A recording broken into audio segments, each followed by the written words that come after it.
So good morning. Good morning and welcome to the second Philippine Healthcare Social Summit brought to you by Team Health XPH in coordination with DOST and PCHRD. So before anything else, flashed before you is the Wi-Fi network ID. As we all know, we are into social media, so we highly encourage you to tweet, post it in Facebook in terms of learning so that the global community may be aware as well as those who are not here with us. Also, those with Android phones, we have an app powered by Health Informatics Incorporated. So stay in the loop with hashtag HCSMPH2016 by downloading the free HCSM app in Google Play so that you can keep track of the programs for the whole day. Okay, to start with, we have our doxology from Dr. Narciso Tapia of Health XPH.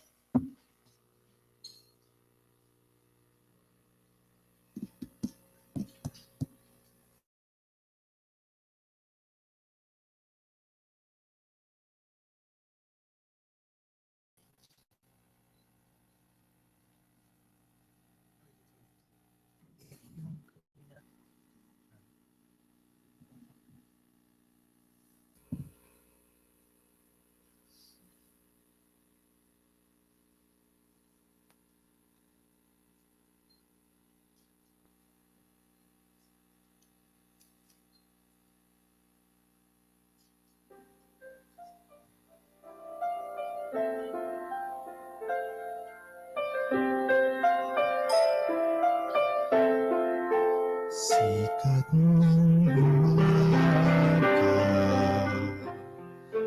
buhos ng ulan,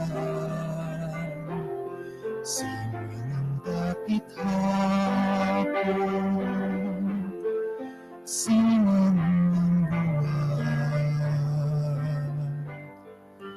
atis na malinaw, dapat nabughaw ng Panginoon, kung Jesus ng aking buhay. Saan ako umaling, ika'y naroon, tumalikod sa'yo ang pag-ibig mo sa aking tatawag at magpapaalam. Ako'y iyong iibig at siyang tatapat sa puso.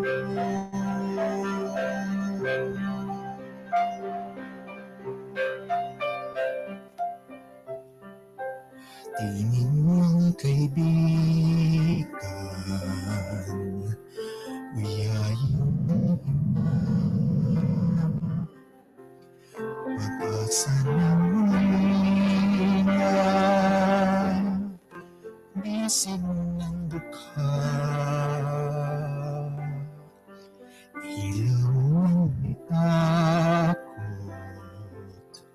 ginhawa ng iba.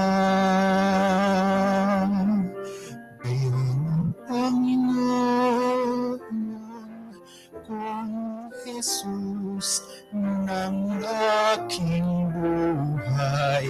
Saan man ako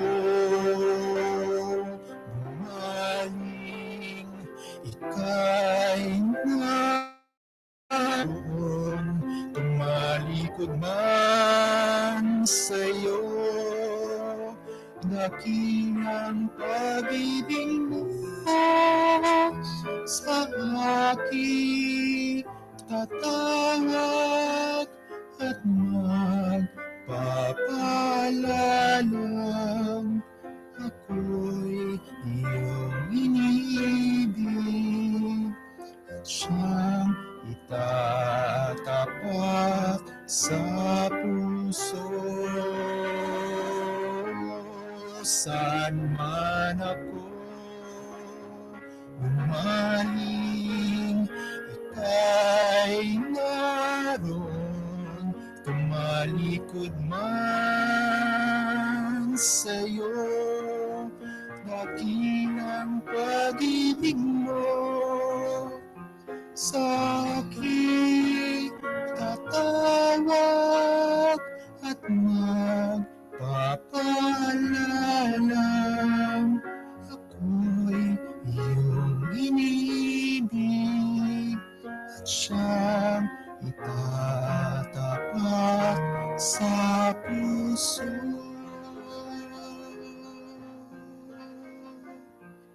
At siyang itatapat sa puso.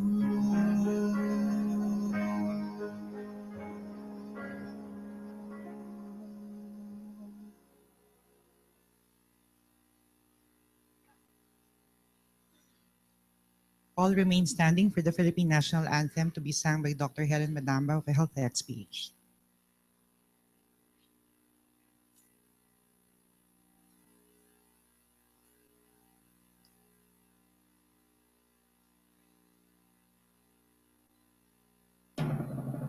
Bayang magiliw, pero sa silanganan, alag ng puso, sa dibdib mo'y buhay. Lupang hinirang, buyan ka ng magiging, sa manlulubi, di ka pasisiin, sa dagat at bundok, sa simoy at sa langit bubakaw. May ilagang pula at awit sa paglalang minamahal. Ang sinag ng wataw at mo'y tagumpay na nagdidingding. Ang bituin at araw niya kailan amay magigiling. Lupa ng araw na yan, bakit magsimba malalangin sa piling mo? Aming ligaya naman ay mga api, mamamatay na dahil sa'yo.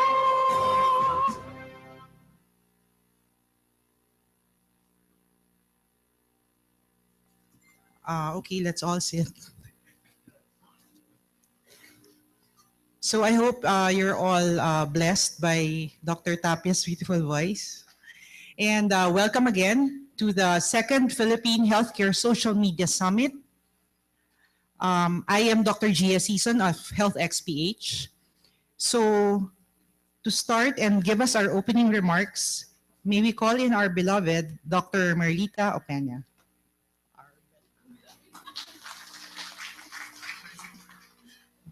Thank you, Gia.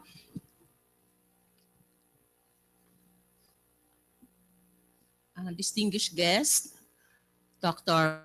Willie Ong, our keynote speakers, health bloggers, influencers, movers of the Health XPH, our co-organizers, ladies and gentlemen, it is a pleasure to welcome you to this summit. Magandang umaga po sa inyong lahat. We at the Philippine Council for Health Research and Development of the Department of Science and Technology are grateful to once again co-organize the second Philippine Healthcare Social Media Summit with the Health XPH people. So, Health XPH sila po yung kumanta. Nag-lead ng ating national anthem. So, hindi lang po sa social media sila magaling but in singing, especially our colleagues from Cebu. Si Buboy at saka si Helen.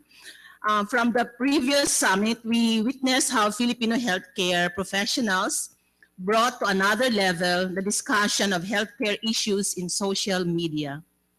The use of Facebook, Twitter, YouTube, Instagram, and other social media tools to disseminate health message has made great strides and caused changes in the way people seek information about their health.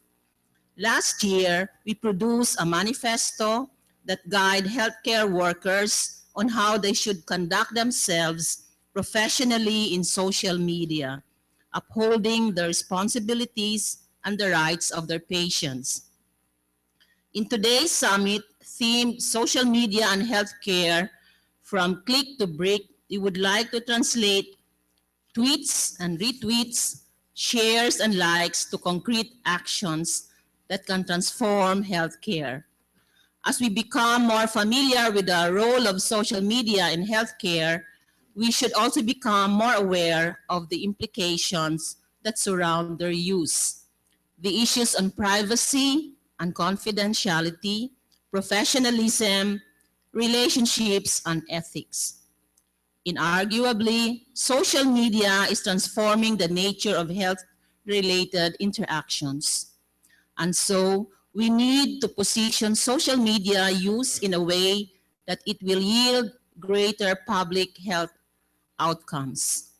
I believe it is high time to take our actions to the next level, and I am grateful to the Health XPH team for taking the lead in this social revolution in healthcare. In today's program, we will tackle how we can further shape the foundation of social media, its use for healthcare. We prepared 6 tracks that are paired into 3, one in the morning and the other in the afternoon. Ethics and policy, patient stories and advocacy, and education and research.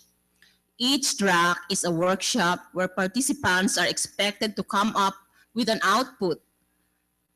From these workshops, we hope to generate case scenarios illustrating ethical challenges in social media in healthcare.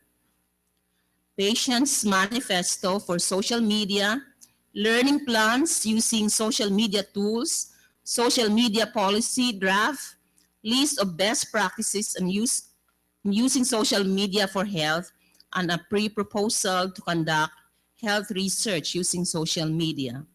I would like to thank everyone in advance for working with us to advance the practice of social media in support of health-related activities. I know this is a beginning of fruitful collaboration with you all. We would also like to take advantage of this occasion to promote the health research programs of the Council, the PCHRD, and the Philippine National Health Research System. By blogging, tweeting, and making echoes in your social media accounts, you can help us increase the timely dissemination of our health research programs and the results, and expand our reach to broader and more diverse audiences.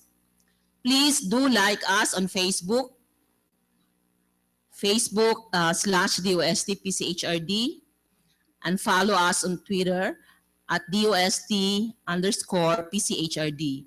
Use our event hashtag HCSMPH in your tweets and post, tag DOST-PCHRD, and claim a limited edition prize at the registration counter. So there's a prize for following us. So again, magandang umaga at we hope we will have a meaningful day ahead of us. Thank you very much.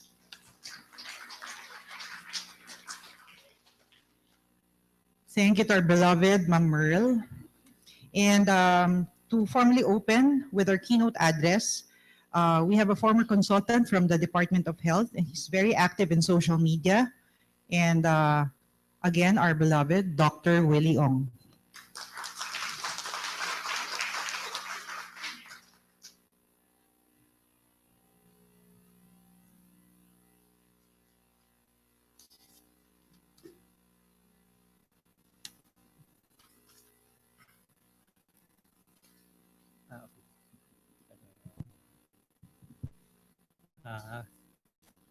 Good morning, everyone. I was really Dr. I with me.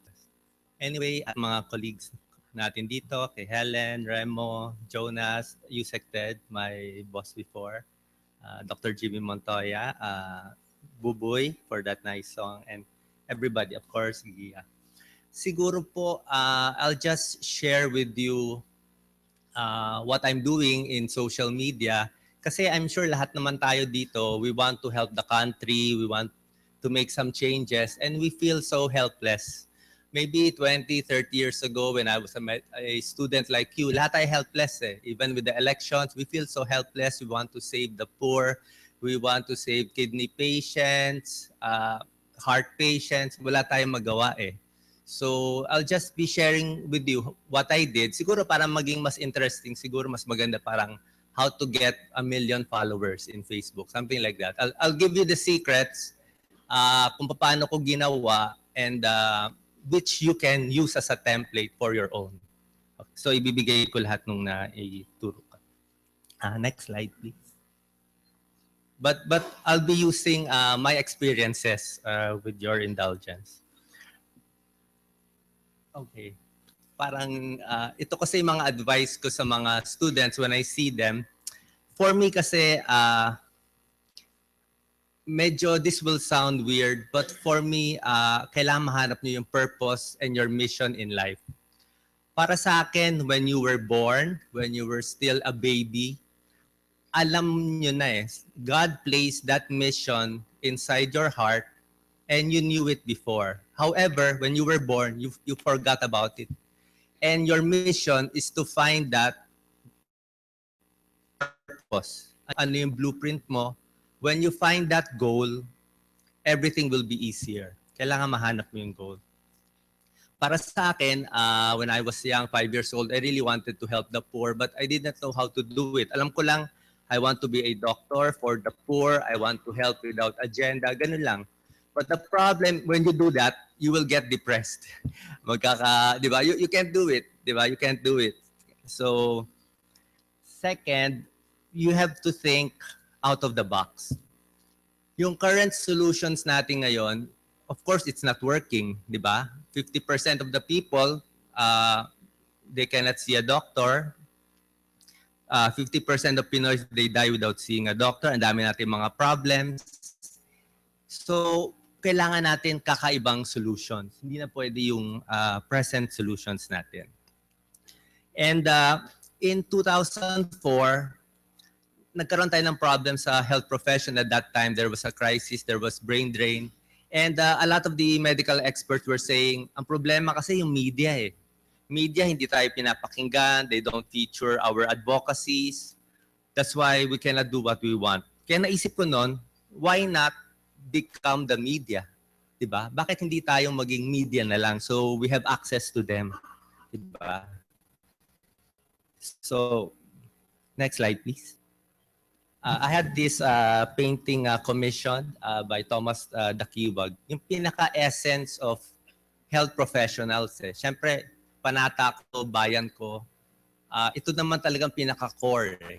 Which is to save the patient. So iba-iba yung mga kamay ng mga pasyente, mga healthcare.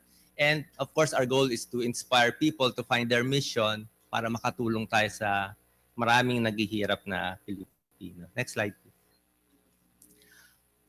in 1991, my dad, my late father, started a Pasay Charity Health Center. 1991, I was siguro clerk ako noon.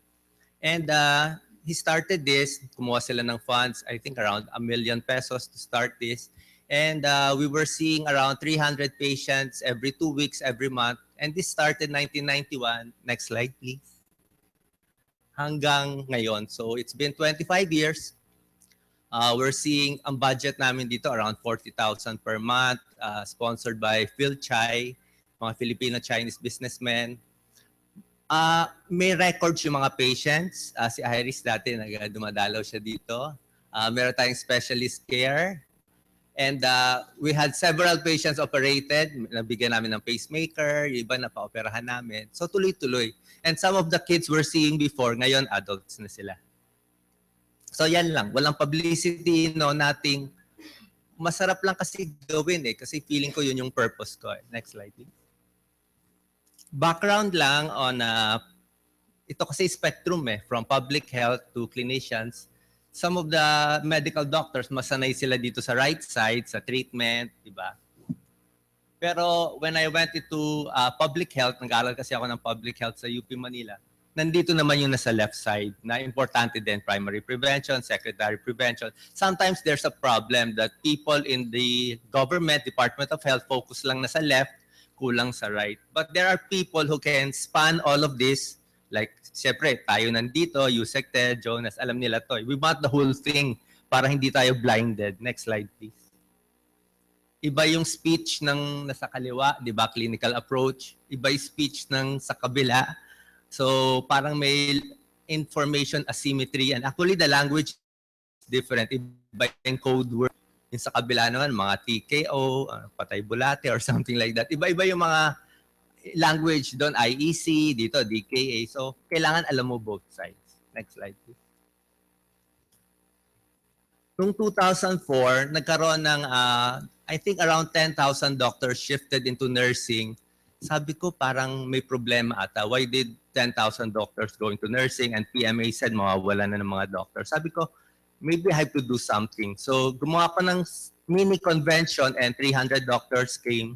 Wala lang. Parang feeling ko, we have to inspire the doctors. And sometimes miracles happen. Next slide, please. Next slide, please. Nagulat na lang ako a week after na front page naman ako sa Inquirer. Hindi ko naman kinokontak yon. So, next slide, please. Nilagay ako sa Reader's Digest Asia nung friend ko ni Henry Tasio. Very active siya sa social media. Writer siya dito. So magugulat ka na lang, when you do things, sometimes people come, they help you. Next slide, please. And sumulat rin ako ng mga books before, not to sell. Ang purpose ko lang is to inspire and to help. Iris again wrote one of the chapters. And tulong lang eh. It's not really to earn. And I wrote the first book, I think, intern ako noon. And people, of course, will say, intern ka pa lang, susulat ka na eh. Diba? Pero ngayon, actually right now, ang books, palugi na talaga siya. It's palugi na siya. National Bookstore is downgrading, wala nang books, it's all social media. But I still print it kasi I think there's a niche, di ba? Kasi gusto ko naman tumulong, kaya tuloy-tuloy lang. Next slide. So, noong 2007, sabi ko, para makatulong tayo sa marami, kailangan may hawak tayo sa media. At that time, social media was not that active yet. So, sabi ko, ang goal ko, hopefully, I can get into either Star or Inquirer, baka maka-Chamba. Maybe I can get into ABS or GMA para may impact tayo and get a foundation. That's 2007. Pero dream lang yan, puro dream lang. Na-feel ko, baka magkatotoo. Next slide, please. And luckily, it's a long route. Natanggap ako sa Philippine Star. You know why they accepted me? Sabi ng boss, Willie, nakikita kita, nag-charity ka eh. Tumutulong ka sa mahihirap eh. Okay na, tanggap ka na. Sabi ko, do you want to see my article? Sabi niya, no need. I don't need to read your article. Kasi mabait ka, okay na eh. Sabi ko, that's great. Di ba? It's a true story. True story. Next slide, please. So I had to learn how to write in English and Tagalog. It took 2 years. Ang hirap magsulat sa Tagalog.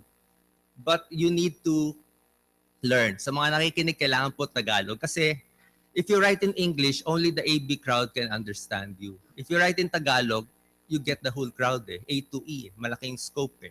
So priority yung Tagalog. So I wrote 8 books. I wrote around 1,000 articles, mga 700 Tagalog, 300 English. Wala namang kita. Gusto mo lang sometimes it gets boring in the clinic, di ba? If you keep on saying the same things to the patient. So mas maganda, sinusulat ko na lang. Next slide. And luckily, nasa bestseller list naman tayo lagi. So, number 4 at that time. Pero ngayon nga, mahina na nga yung market. Pero okay lang naman. Next slide.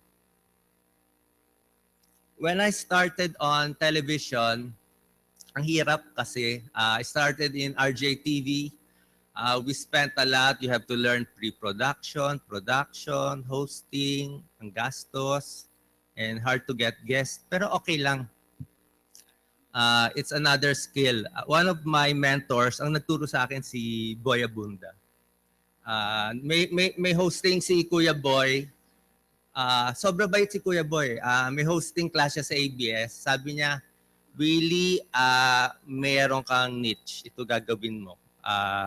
Tutulong tayo. Kung gusto mo tumulong, Willie, sabi niya, kailangan makilala ka. Kasi pag hindi ka kilala, hindi ka papakinggan eh. So pag mas kilala ka, mas malaking reach mo. So sabi ko, parang tama naman. Next slide. So we had a show from RJTV. Napunta kami sa Channel 4 and Channel 9 with Boy Abunda. It's a makabayan doktor at tumutulong kami sa mahihirap. At we save these lives for an average of 20,000 per life. Siguro mga 50 lives na ano natin. Nakakuha rin ako ng a few sponsors. Next. I also got accepted sa radio. Sa radio kasi nag-apply ako sa DZMM eh. I was not accepted there. So sabi ko, ayaw ko ng MM, di punta ako sa RH. So nag-apply ako sa kanila. Ano na to puro blind pitch, cold pitch. And when the guy saw me, si Mr. Joe Tarok, sabi niya, nakita ko yung mga tinutulungan mo na may hirap. Ito yung ginagawa mong mission, puro libre, tanggap ka na rin. And I'm the only doctor, 1-hour show, wala akong binabayad ni piso. Ang tawag sa amin, parang ano ka na doon eh, host ka na eh. So I'm sure nag-guest na lagi si Gia and Yusek Ted. So tuloy-tuloy yan. From 2009 up to now. Kung gusto niya mag-guest, open ako lagi. Kung gusto niyo i-share ko kayo, open. Next slide, please. Sa Salamat Doc, nag-volunteer kami 2008. Volunteer lang. Wala talaga. Every week, you just volunteer. Walang publicity nung initially. Hindi ka naman makakita sa TV. Gusto mo lang tumulong. Since Kuya Boy was in ABS. But in 2000, I think a year ago, nagbago ng concept. Sabi nung executive producer, Willie, we saw what you did dun sa Makabayan Doctor segment. Gawa tayo sa Salamat Doc, something like that. Yung doctor is out. I'm sure baka napapanood ninyo. Na tumutulong sa mahihirap and it got the thing doon sa show. Next slide, please. So marami kami pinupuntahan. Next slide, please. Ang goal naman is to actually, nung pinasok ko yung TV, some people were saying, Willie, gusto mo maging celebrity, gusto mo na pwede pala natin itong gawin. Hindi yung, next slide please. Next slide please. In 2010, Secretary Ona called me. I did not call him, he called me. And sabi niya, bag gusto mo tumulong, kasi nagbabasa siya ng Philippine Star. Sec Ona reads sa Philippine Star. He says, I write more clearly than the other writers. So I worked with Yusek Ted for 4 years. And lagi namin pinupush si USecTed at that time kasi kailangan namin hospital person. Learned a lot in DOH for 4 years. Next slide, please. So may mga lessons like your reputation precedes you. If they know you in social media or in media, meron kang konting advantage na hindi ko naman iniisip before as an advantage, pero medyo advantage yun pala if you put it out there. Next slide, please. And ang tip ko nga for everybody, it should be positive. Try to be positive for all people, for everyone. Hindi maganda yung mga unlike o yung mga angry face o yung mga unless you're trying to criticize a program, of course, which we try to do discreetly as much as possible. Pero mahirap din kasi maging yes man lagi. I think you have to make a stand. Sometimes people know what is right. You have to make a stand. Next slide, please. In 2012, since I had lots of articles, I was surprised that people were telling me, oh, Willie, yung mga health articles mo nasa Facebook na. In social media, people earn by clicks. Di ba maraming mga clickbait? You know clickbait? May mga, here's a sex video, please click. When you click it, many people click it, and you click on the ads, they get paid $1, 50 pesos per click. So they need content. Diba? Kaya ninanakaw yung mga content. That's why they got my content. So kinuha nila yung mga content ko to fill their pages for clickbait. Ganun yun clickbait. That's why things go viral. The negative things go viral. Ganun yun, kumikita sila doon. That's how they earn. So suddenly I found out that somebody made a page about me. Nilagay Dr. Willie Ong, public figure. Nilagay yung mga articles ko. And of course, I had to look for that person. Ano bang ginagawa niyo, di ba? I said, di ba Doc, you like to help people? Oh, this is one way to help. And sabi niya, I think this guy is only parang hindi siya nagka-college. These are mga iba nga high school dropouts lang to But they handle 20 to 30 Facebook pages. Following nila mga 700,000. Yun ang talent nila. And when I visited these people, yung unang binisita ko, nung nakita ko siya, wala siyang t-shirt Naka-short sila siya. Sabi ko, you're the guy? I'm the guy. So wala siyang t-shirt, meron siyang laptop, viral naman lagi. It's all viral. 700,000 yung following niya. At that was 3 years ago. So sabi ko, pwede mo ba ako tulungan? Sige, next slide please. And these people, high school dropouts, they make this beautiful posters for my articles. Will take 3 hours. Talagang kinakareer nila. Wala lang. Feel nila i-career. How much? Wala. Minor lang. Pizza, soft drinks. Which are, next slide please. Next slide please. Pa-burger lang. Ang gaganda ng mga advisories nila, di ba? They make this. They make this. And it adds, that makes it viral. So gumagawa tayo ng health advisories. Next slide, please. Ang ganda ng mga concept na. Sila to, si Mikoy, the one in the middle, and si Godwin. And there are several of them. I met maybe 10 of them. Of course, yung mga morals nila medyo questionable. Alam niyo naman, di ba? Sometimes ipapaviral nila kahit ano ipapaviral nila. Which we can use to our advantage. Next slide, please. And they got me into, actually, nakaabot na ako ng 1.3 million book. And actually, I have 3 pages. To be honest with you, when I work in the sa Department of Health, I was the one handling the Facebook of DOH. From 60,000, napaabot ko ng 400,000. And then I was unceremoniously blanked. And then, so 400,000 DOH, 400,000 din ako at that time. So iniwan ko na sila. Right now, I think they're at 500. So, next slide, please. Maraming mga problems. Ito talaga, I'm sure Jonas and the doctors can, especially Gia. Like yung gamot natin sa cancer, it's 10 times more. Of course, I'm taking a risk. When you post things like this, may risk sa page ninyo. Pwede kayo i-hack, pwede kayo i-ban, pwede kayo abangan pag alam yung location nyo. And pwede kayo pag-initan, especially if you're attacking a big pharma.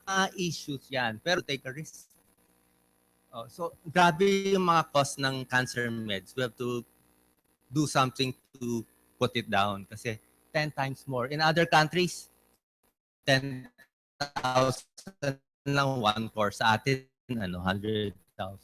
Ibigay sa DOH. Next slide, please. So, some tips on how to, tips lang. Kailangan ito makita. So, kailangan medyo short and catchy yung mga post ninyo. And there's also a timing for the post. Pinakamagandang timing, it's around 1 p.m., 9 p.m. That's the highest peak. And you have to spread it around 2 hours. Next slide. You should post regularly, at least 1 to 2 a day. Don't post 10 or 20 a day. So you sected 20 posts a day. Sorry, nilaglag kita. Hindi, joke only. Kaya the point is I'm just kidding. Talang close ako you sected. Dami ko natutunan. When you post things within 15 minutes, hindi pa sila nakaka-like sa una, may bago na eh. Diba? So, bigyan mo sila ng time mag-like, diba? So, ang pinaka-viral yung mga news eh. Like elections ang viral. Trending topics. With people they have 10 million followers. Those are not held by the celebrities themselves. Ang may hawak yung mga high school graduates only. Sila may hawak. And when you contact them, I tried to contact them before. Tapos sabi nila, pwede ko kayo, Doc, i-share. Mga 20,000 per share lang. Ganun ang rate nila. Sabi ko, mahal. Kaya 10,000 na lang. So the going rate is around 10,000, 6,000 to 10,000 per click. And some people buy that, yung mga companies. Ganun kamahal. But of course, ako libre lang. I don't do that. Diba? Next slide. And I also got into, mas malakas kasi yung videos eh. A picture is worth 1,000 words. So because of my little experience on TV, malaking bagay when you make videos.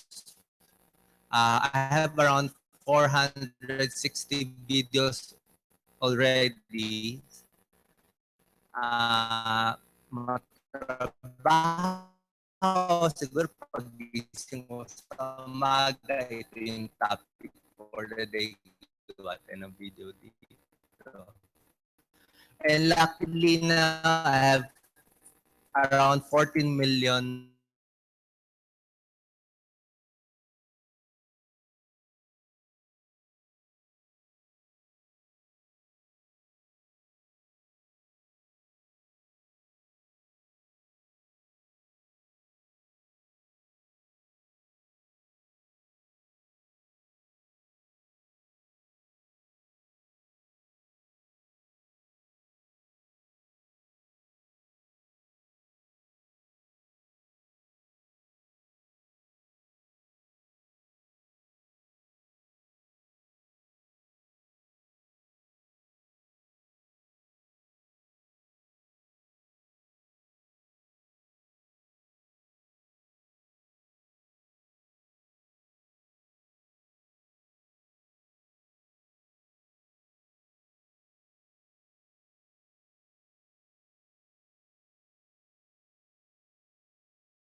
number 1.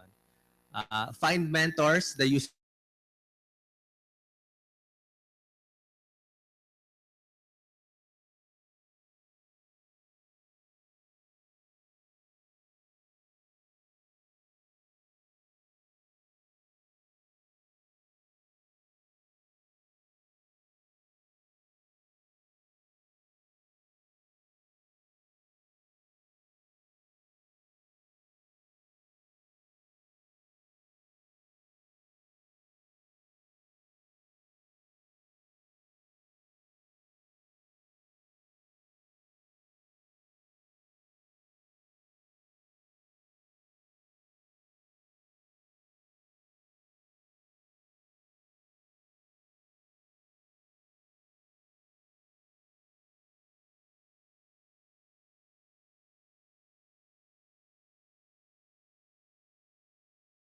affect their sales eh. Kaya sabi ko, ano bang goal ko? Goal ko ba kumita o goal ko tumulong? Sabi ko, bahala na eh. So I gave it all for free. Sabi ko, I kept on posting, walang copyright sa article ko, pwede nyo kunin, pwede nyo i-share. Kasi ang goal naman is to help eh, hindi naman to earn. Also, the videos are also for free. The reason I'm sharing this to you is not to brag, but because I want you to learn eh. I want you to learn, and I'm also old, getting older, and I want thousands of doctors to follow. Si Iris, I want Iris to have, malapit na siya mag 60,000 followers, and magiging number 2 na siya sa, I think she can reach 200 or 300,000 if she likes, if she posts more regularly. Also, si Gia sa Twitter, I think 12,000. 10,5 pa lang. So, malaking bagay eh. So, you have to work on it. I can give you some tips. Next slide, please. So, konti na lang. Keep your momentum, number 3. Kailangan tuloy-tuloy yung ginagawa natin. And follow God's laws. For me, yung God's laws, simple lang naman. If you do good, it will come back to you. I think we have enough doctors who are treating rich people right now, enough health workers. Kailangan natin, ang laki ng market for health workers treating the poor. And actually, I'll be sharing with you something quite weird. But in 2007, kasi yung mga patients ko sa clinic, almost all of them are charity already. Halos 60% na tinitingnan ko puro pakiusap, tulong. Kaya sabi ko nung 2007, I was into TV. Sabi ko, i-charity ko na lahat.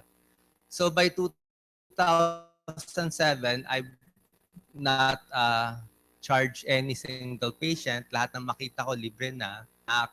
Kahit sino dito. Sabi nga ng isang friend ko, Doc, para ka palang pare. Sabi ko, medyo nga.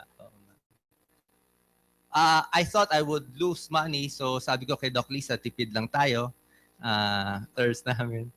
And, but you know, how do you earn? God will provide eh. You know, God will provide. Yung mga ibang patients na tinitingnan ko, sometimes in Christmas, they give me 120,000. Ano lang. So, minsan ganun eh. Iikot siya eh.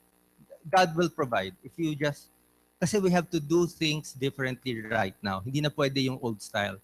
And my dream, ito kasi nagpipray ako lagi, feeling ko, I could see thousands of health workers na magkakaroon ng revival, ng thousands of health workers helping the poor. Ang daming naghihirap ngayon sa country natin, if you just look. Number 5 is to think big and never give up. Next slide. Ito ngayon pinupush ko. 2007, ang dream ko makapasok dun sa media. Ngayon nakapasok na ako. Ang dream ko is magawa natin tong goal. G-O-A-L. G yung gamot, kailangan mababa talaga natin yung price. Cancer meds, priority yan. I think meron to. Pero of course, pharma is close with politicians. Mahirapan tayo dyan. Pero there's a way.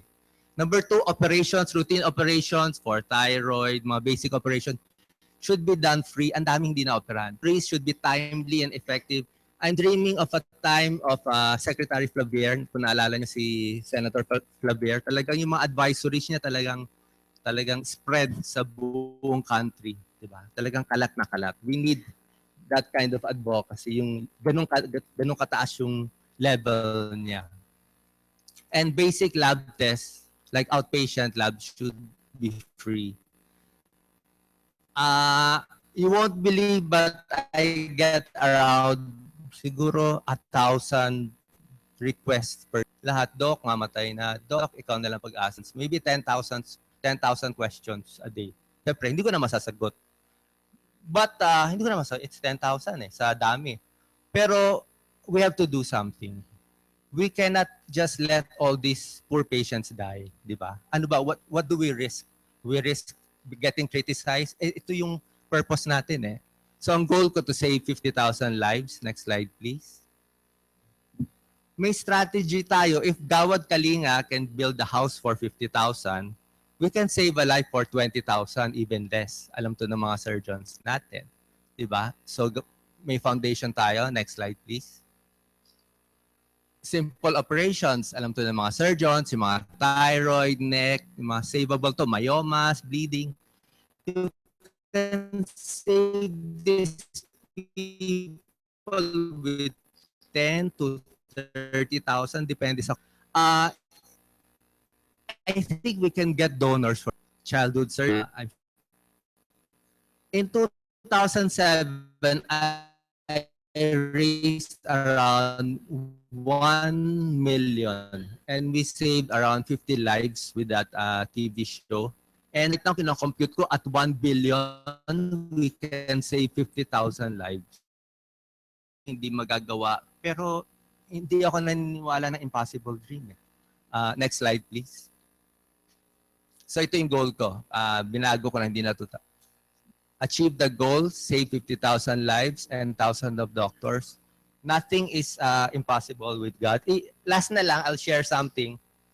Hindi ko alam kung dapat ko i-share pero marami na rin ako nasabi.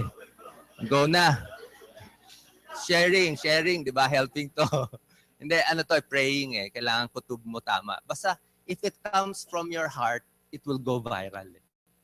Yun ang niwala ko. Hindi ako niwala na branding, maganda. Okay yun, respect.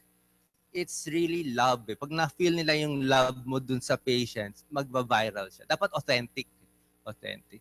In 2005, I met a political consultant. Actually, tinutulungan ko lang siya for 10 years. Tapos last year, I met him again. Before he was unknown, now medyo big time na siya. Sabi niya, Willie, I'll do something for you. Sasali kita sa survey, sabi niya.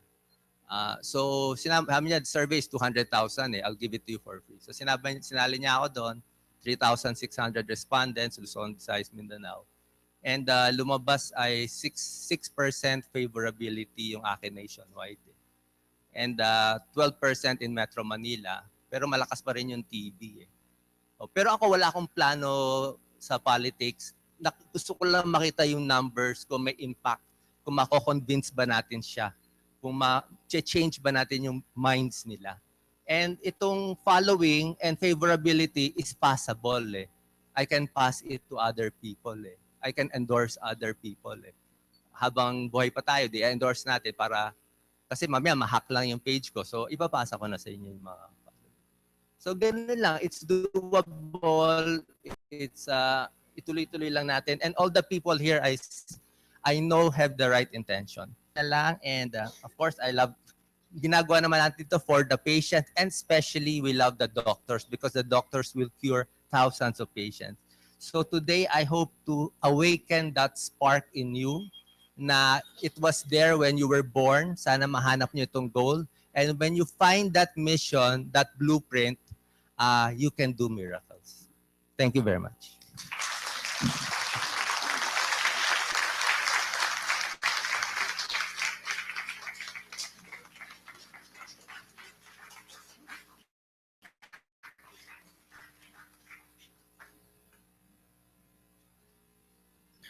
Wow, Doc Willie, thanks. Wow, talaga, wow. Weren't you guys inspired?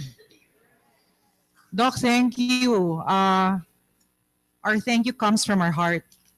And thanks for supporting also the summit. Before we proceed to the summit overview, I'd just like to thank our co-organizers, 101 Health Research Incorporated, UP Medical Informatics Unit, and the Philippine Alliance for Patient Organization. So now to give us a summit overview, we have Dr. Iris Del Isiptan. She's the endocrine witch at Health XPH.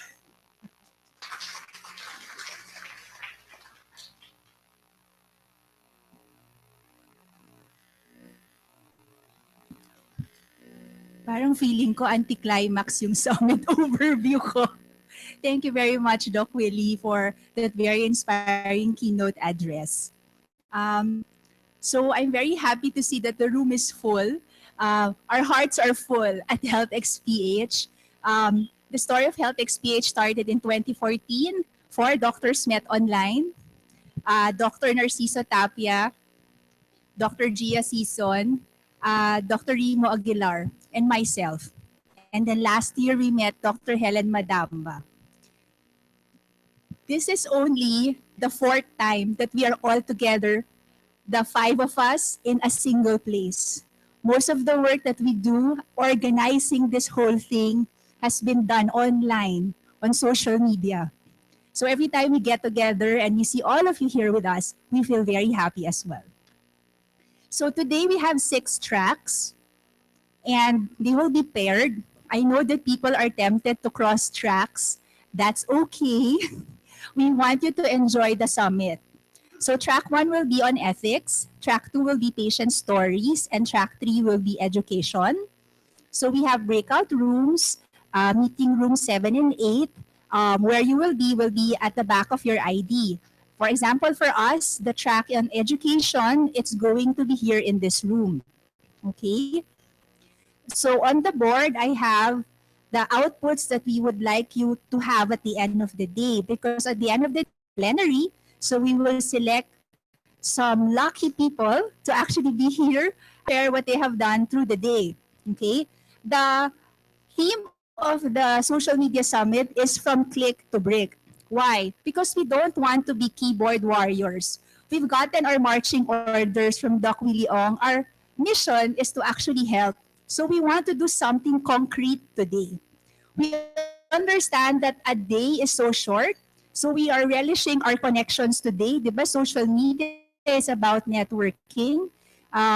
When we out, we would like to have access, although of course, when you signed up, you also had them. But so there's working groups that will go beyond the summit. Okay, so that we can continue even after the summit is finished. So for track 4, 5, and 6, it will be on policy, advocacy, and research, and you can see the output that we are trying to get by the end of the day. Now, we're also proud that we applied to be patients included. So just in case you don't know that yet, you can go to patientsincluded.org where we have to fulfill 5 conditions. When we attend a convention, a medical convention, what do we have? A separate lay forum for the patients and the convention proper for the doctors. Elsewhere in the world, it is no longer like that. Patients and doctors sit together in convention. That's what it means, patients included. And somewhere in this audience, we have several patients, and we're also happy that Ma'am Gurley Lorenzo of the Philippine Association of Patient Organizations is here with us today. Okay, so we got a positive email that we will be up on the website as on the list for the patients included logo. So we will be able to do that. We will be the first summit here in the Philippines to be patients included. Now, social media summit, of course, we have our hashtags. So the main hashtag is HCSMPH, and that hashtag is registered with the Simpler Healthcare hashtag project. So if you have your own hashtags and you want to keep track of them, please register them on Simpler Healthcare hashtag project. It's easy and it's free. So what that means is all your tweets today, SMPH, goes into a transcript and the healthcare hashtag project. So we can actually together, if we want to write an essay or a book about today, it's all possible because we can track the hashtag. Now, because we have 6 tracks, we decided to make 6 sub hashtags. We have double tweet. Each it will not go. So for example, for ethics, it will be hashtag ethics PH, patient stories. MedEd stands for medical education. Then we have policy PH, advocacy PH, and health research 101. Who is our partner today in doing our research track? So this is a screenshot. If you go to Simpler, you can see that it is a conference hashtag that has been registered, and you can actually click a button there to see the transcript. So I can see that the snacks are being served, okay? And we are supposed to go into our breakout rooms and start by around 10 a.m. But since we are here, maybe we can ask if you have questions for Dr. Willie Ong. With your indulgence, sir, baka there are questions from the audience. Maybe you'd like to ask? Are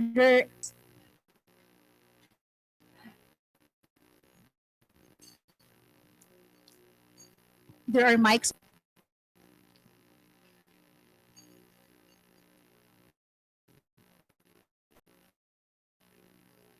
Wala, lahat tayo sobrang na-inspire. So I'm going to call from Steph.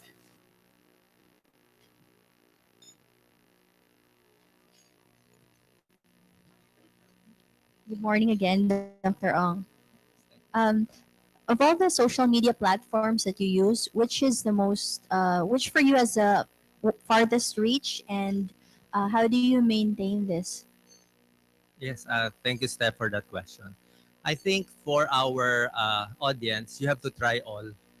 May kanya-kanyang, every if you're a news person or a celebrity, I think Twitter is okay.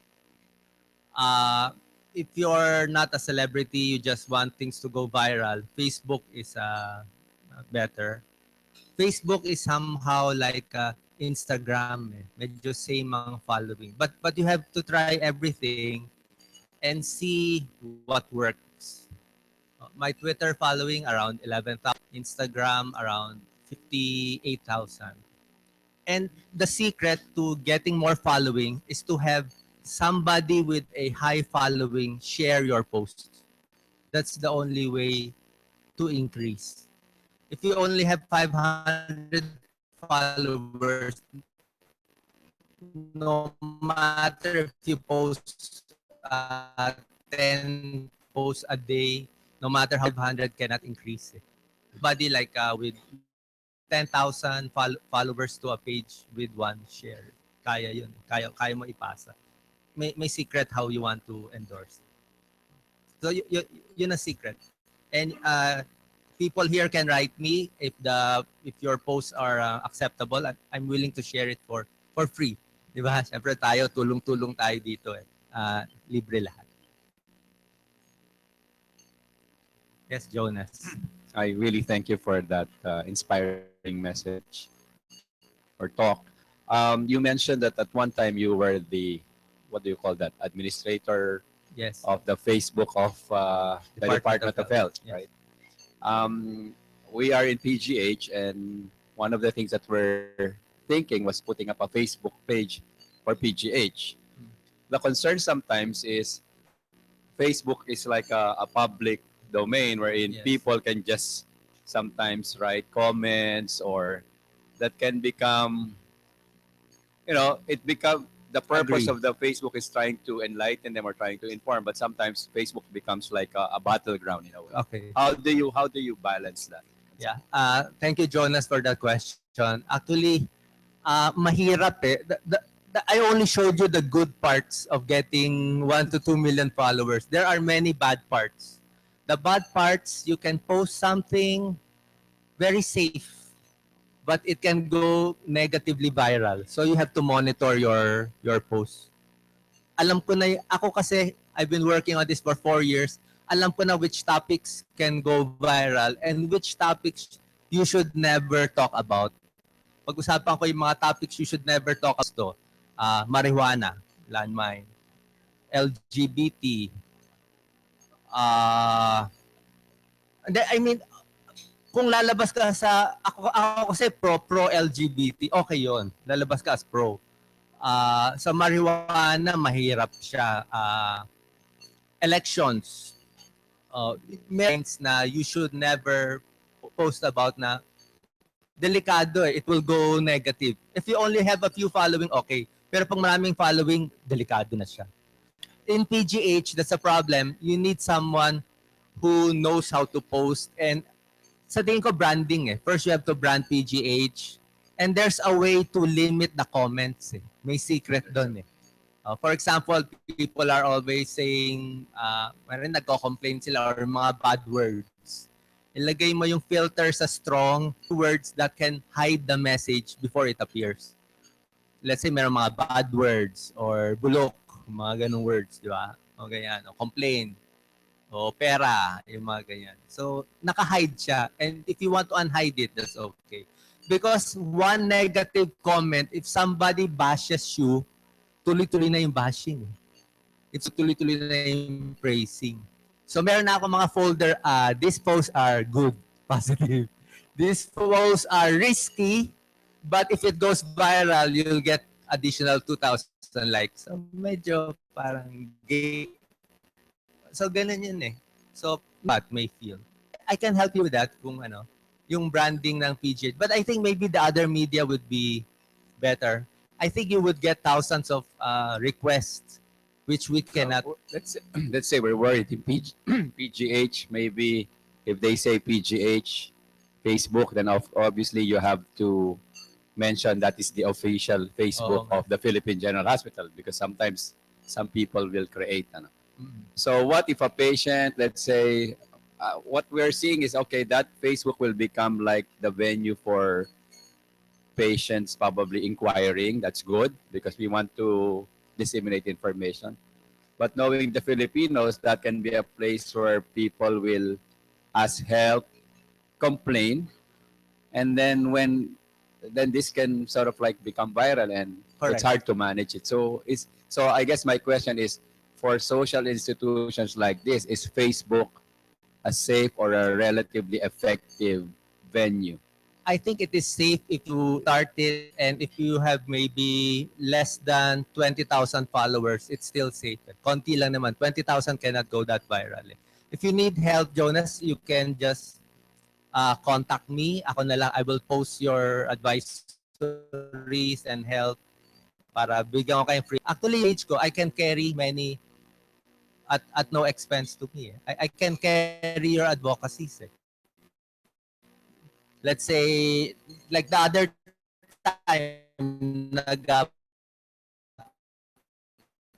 I don't know what they call it, crowdsourcing.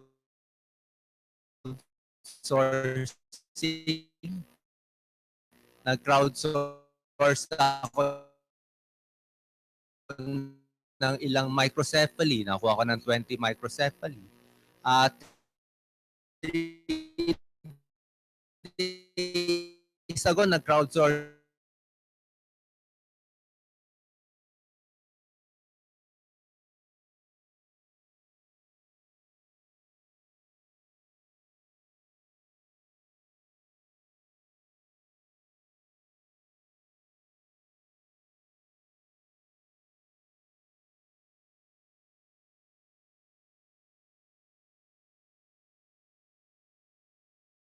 The profiles are shown on social media. Second, for smaller amounts of money, ambag-ambag, Yes, sir. and are you open to donations from other parts of the world? Yes, sir. Thank you very much for that. It's very close to my heart.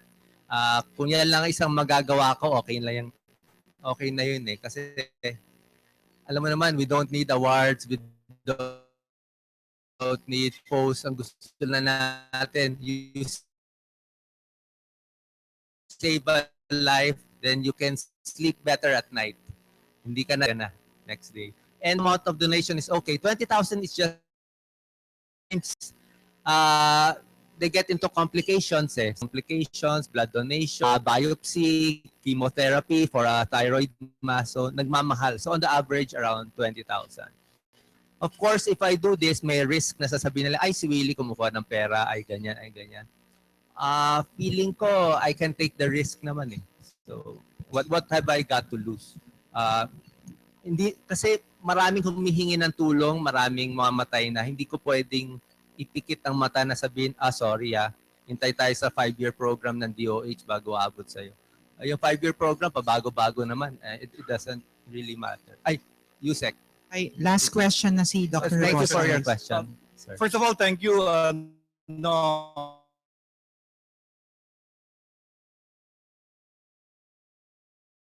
Willie, for that very nice planner, keynote, and thank you for all. When I was asked me in the Department of Health was, do you want us to create you a Facebook, another Facebook? I said no. I have a Facebook myself, and it's has 3,000 already. It was very good. Many of my doctor friends knew what the Department of Health was doing, what the activities were. My only problem was another site of Undersecretary Herbosa, and it was all negative. So that's my question. How do you manage people who make fake accounts of you? Of course, I reported it to Facebook. They put it down. But before I discovered it, it was already viral. Yes. Actually, Ted, that's really not a negative. That's a positive. If somebody posts a fake account about you, that means you're famous. All the celebrities have fake accounts. Eh. So sa akin, positive yon. They waste their time to make a page about you. Sa akin, okay lang yun. You can report the page, you can report the account. But it's part of the, kailangan medyo thick ang skin eh. Kailangan thick ang skin eh. Well, talagang may negative eh. So, we have to take the negative and the positive. And of course, it's good that you have many friends who can support you during these times of kaya may naninira sa'yo. Kailangan mo rin mga positive people to counter that. I answer that. Maraming salamat po.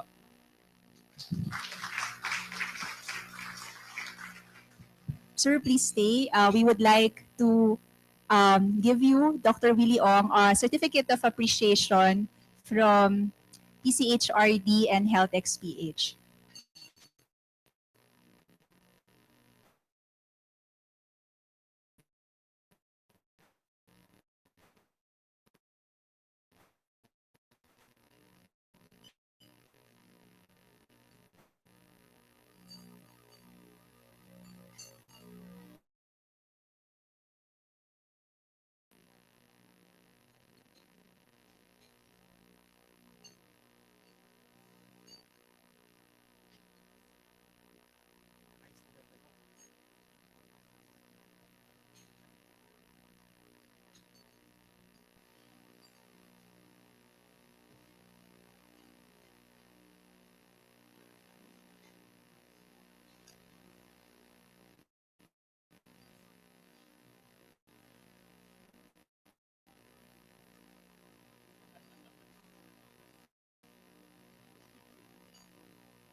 Okay, so time check. It's 10 minutes to 10 and 5 to 10. So please move to your breakout rooms once you're done with snacks. And this is the education track. And for meeting room 7, it will be ethics. And for meeting room 8, it will be patient stories.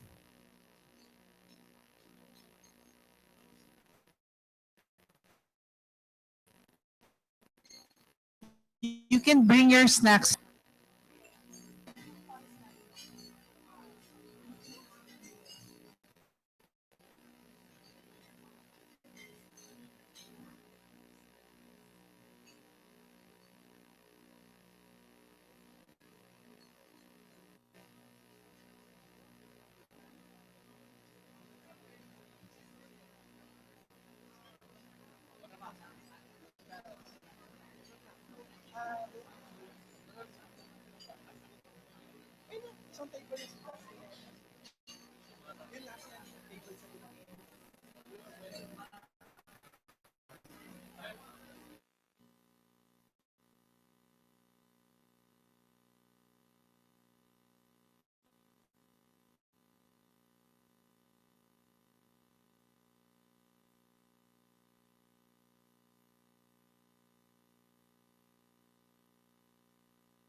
Calling Dr. Nomar Alviar.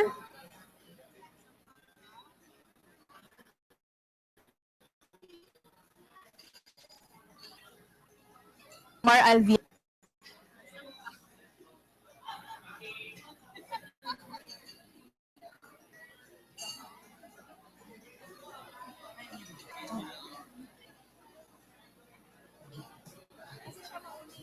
Okay. So, hindi pa po, saan po ba si Doc? Okay.